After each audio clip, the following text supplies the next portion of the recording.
నీతి గల నిబంధన లేని జనాంగానికి ఎప్పుడు కూడా పోరాడరు. కారణం ఏంటంటే వారు దేవుని కంటే ఎక్కువగా వాళ్ళకు వాళ్ళు పొగుడుకుంటారు.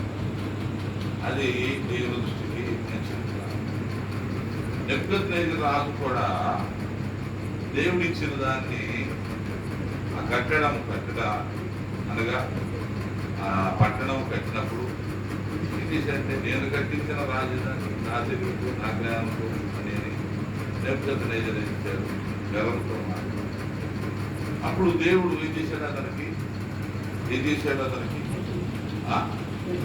గడ్డి వేసాడు.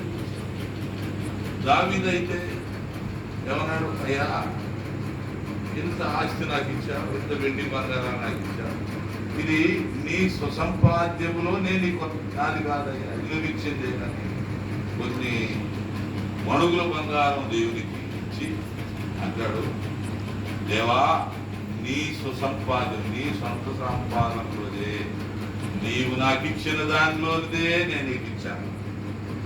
అయితే మనం తెలుసుకోవాల్సింది ఏంటంటే పరిశుద్ధ గ్రంథం బైబిల్లో దేవుని వాక్యం ఏం చెప్తుందంటే, మనము దేవుని వాక్యాన్ని ధ్యానం చేస్తే దేవుని వాక్యానుసారమైన జీవితం ఎట్లాంటిది అనేది మనం అర్థం చేసుకుంటాం. మనం దేవుని ధర్మశాస్త్రానుసారంగా నడిచాం. మోసంతో మనం బ్రతకలేదు. నా 7 బుధవారాలు చల్లపల్లిలో ప్రార్థన చేస్తే 7 బుధవారాలు ప్రార్థన చేసి 7వ బుధవారంగా చెప్పుకోమని సాక్షి చెప్పాను. ఆశ్చర్యం. నీకు ఎప్పుడైతే దేవుని యొక్క భక్తుల యొక్క వాళ్ళు ఇంట్లో ఉంటాయో వాళ్ళ యొక్క ప్రార్థన అదే అంటాడు ప్రతి సువార్తలో 10:40 నా భక్తులని నా ప్రవక్తని ఎవడు మిమ్మల్ని చేర్చుకుంటాడో వాడు నన్ను చేర్చుకుంటాడు.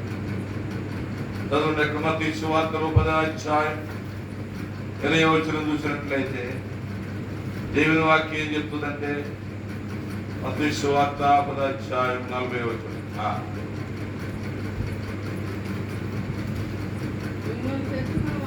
మిమ్మల్ని చేర్చుకున్నవాడు నన్ను చేర్చుకున్నవాడు నన్ను పంపిన వారిని చేర్చుకును. ప్రవక్తను చేర్చుకున్నవాడు ప్రవక్త ఫలము పొందడు. హల్లెలూయా. తాగుబోతున్నాడు, దుర్మార్గుడు, పాపుడు, చుట్టం రండి అది ఎప్పుడైతే మనం ప్రవక్తను చేర్చుకున్నవాడు ప్రవక్త ఫలము పొందు. నీతిమంతుడని నీతిమంతుని చేర్చుకున్నవాడు నీతిమంతుని ఫలము పొందు. హల్లెలూయా. మరియు శిష్యుడని ఎవడు ఇచ్చిన వారిలో ఒకరికి గిన్నెడు సన్నీళ్లు మాత్రం సాగరించును, వాడు తన ఫలము పోగొట్టుకునడం నిశ్చయముగా మిగులు. దేవుని బిడ్డలు నేర్చుకోవాలి. దేవుని బిడ్డలకు మనం ఇవ్వటం నేర్చుకోవాలి. దేవుని కార్యక్రమాలకు ఇవ్వటం నేర్చుకోవాలి. ఎంత దాచుకున్నది నీతో వచ్చేది కాదు. 2 ఏళ్ల నుంచి ఖాళీగాను మొన్న చనిపోయాడు, వెళ్ళాడు, నెలాఖరికైనా అవుతాడు. అందుకని ఇంట్లో ఏముండాలి? భక్తులు ప్రార్థన చేసుకోవాలి. 7 వారాలకి పెట్టినా, నెలలకే పెట్టినా, ఎప్పుడు పెట్టినా ఏం చేయాలి? నువ్వు దేవునితో నిబంధన చేసుకోవాలి. అది నీకు ఆశీర్వాదం.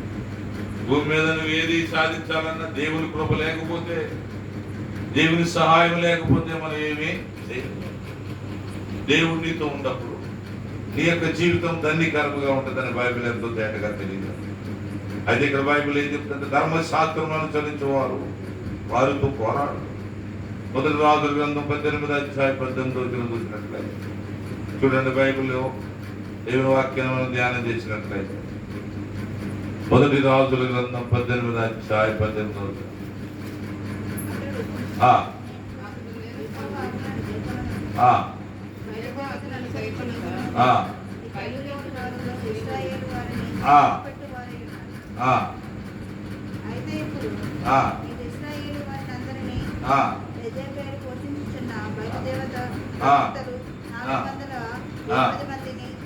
అషేరాదేవి ప్రవక్తలైన 400 మందిని కర్మేలు పర్వతము ఉన్నప్పుడు నింపమని చెప్పారు.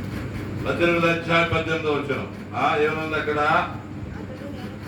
అతడు నేను గైకొనక బయలుదేవతను అనుసరించి నీవును నీ తండ్రి ఇంటి వారును ఇశ్రాయేలు వారిని శ్రమ పెట్టువారై ఉన్నారు.